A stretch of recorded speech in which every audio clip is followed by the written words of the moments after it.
نہیں ہوتی۔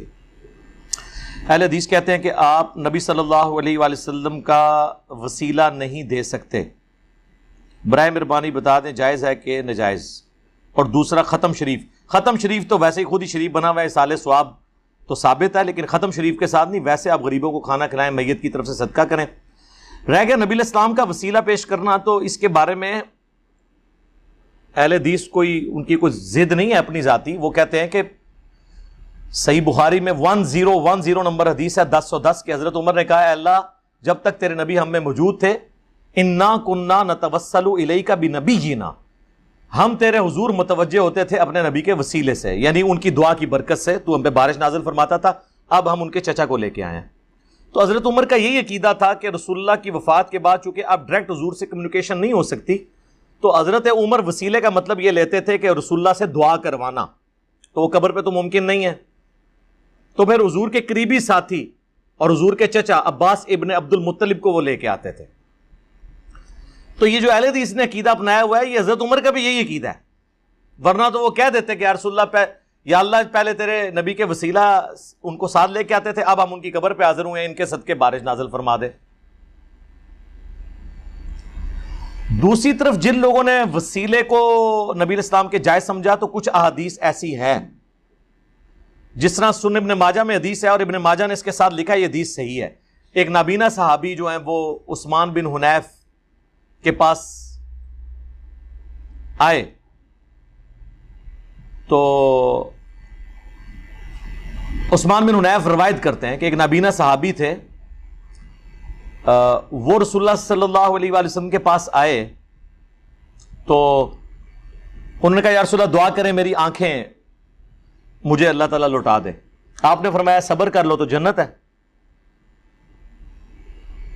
تو کہتے ہو تو دعا کر دیتا ہوں۔ انہوں نے کہا یا رسول اللہ آپ دعا ہی کریں، ان کو پتا جنت تو ویسے ہی ہے، ان کے لیے تھی واقعی، وہ خالی خولی نہیں تھے جو کچھ بھی ہیں تیرے محبوب کی امت سے۔ تو صحیح بخاری میں حدیث ہے، حدیث قدسی، نبی علیہ السلام فرمایا اللہ فرماتا ہے میں اپنے جس بندے سے آنکھیں لے لوں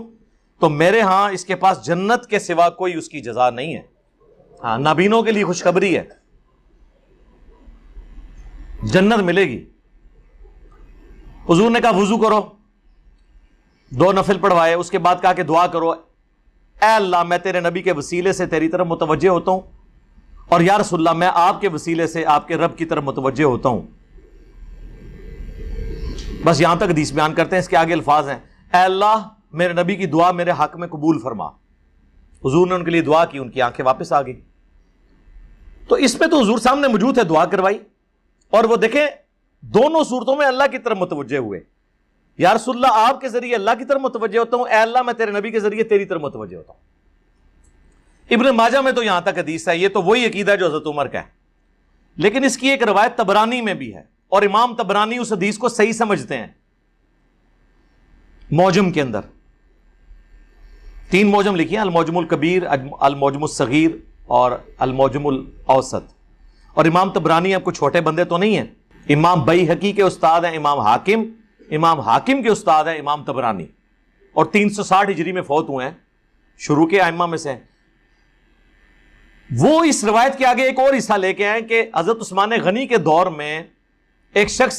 مقروض تھا، یا کوئی اس کا کوئی مسئلہ تھا، کوئی حاجت تھی، وہ حضرت عثمان کے پاس گیا، تو حضرت عثمان نے اس کی طرف التفات نہیں کیا، تو حضرت عثمان بن حنیف کے پاس وہ آیا، تو انہوں نے کہا تمہیں میں ایک دعا سکھاتا ہوں جو میں نے نبی علیہ السلام سے سیکھی ہوئی ہے، اور انہوں نے وہی دعا جو ہے نا اس کو سکھائی۔ اب حضور کو فوت ہوئے بھی آلموسٹ سمجھ لیں کم از کم بھی 15 سال تو گزر چکے ہوں گے حضرت عثمان کے دور میں، تو انہوں نے وہی دعا مانگی اور اس کی حاجت اللہ نے پوری کر دی۔ اس حدیث کے تحت امام طبرانی اور اہل سنت کے بعض ائمہ کہتے ہیں کہ نبی علیہ السلام کا وسیلہ